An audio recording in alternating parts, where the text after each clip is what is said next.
I'm Ryan Ahmad, and I'm standing for election in the constituency of Hackney North and Stoke Newington. I'd like to talk a bit about recent issues. And I'll start by saying that the Quran teaches that other religions should be treated with respect. It calls for peaceful coexistence and tolerance. At the turn of the century, Israel provided Gaza with aid, doctors, and nurses, and that warmed many people's hearts, my own included, around the world. For years now, Netanyahu, feeling his political position has become more and more desperate, has moved further and further to the right, to racism, to hate, and now to genocide. We should be very specific in labelling the sanctions we call for against Israel. They should be targeted directly at the Netanyahu regime. There are many in the Jewish community that do not agree with Netanyahu. Let us focus on him.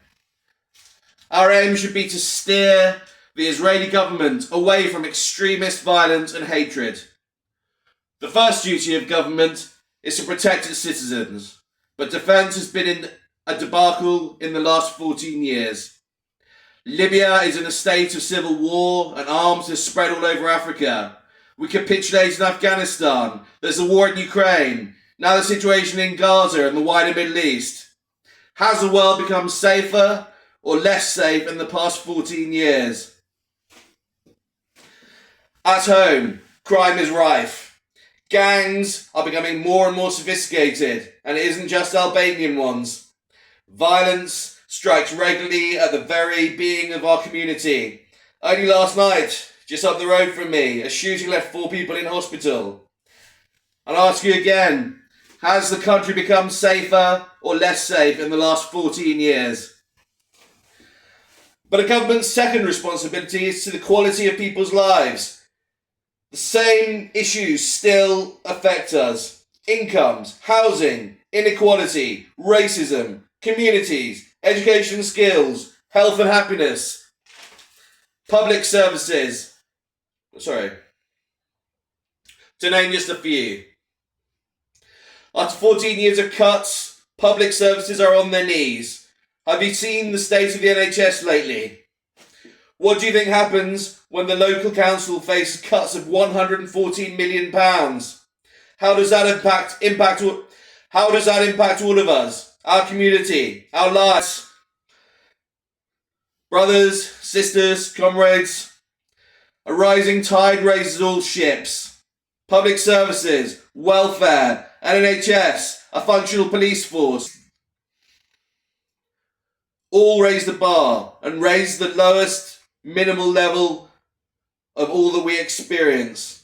With investment, competence and professionalism, public services, and hence all of us are better off. And who feels better off? How many of you feel like you're wealthier than 14 years ago? Here's a statistic. Since the economic crisis, UK wealth has grown annually at minus 0.2% a year. Negative growth. A contraction. Minus 0.2% every year. And by how much has the wealth of the UK's top billionaires increased by in that time? 281% since the economic crisis. 281%. What the fuck has our government been playing at for the past 14 years?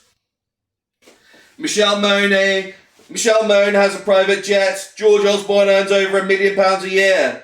What about us? What about our families? Or our doctors and nurses? That, people, in my opinion, is enough to win an election with.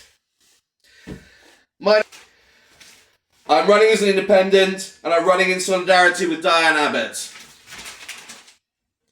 A vote for me is a vote to make local community voices heard. Let's make things happen. Let's do it together. Diane has fought for you for decades. Some think she needs a rest, but I have the energy. I have the strength to stand up for Labour, the strength to fight the racists and the haters, the strength to fight to lift your quality of life. I studied economics and politics at Oxford University because I want to improve people's lives. Vote for a champion. Vote for your future. Thank you.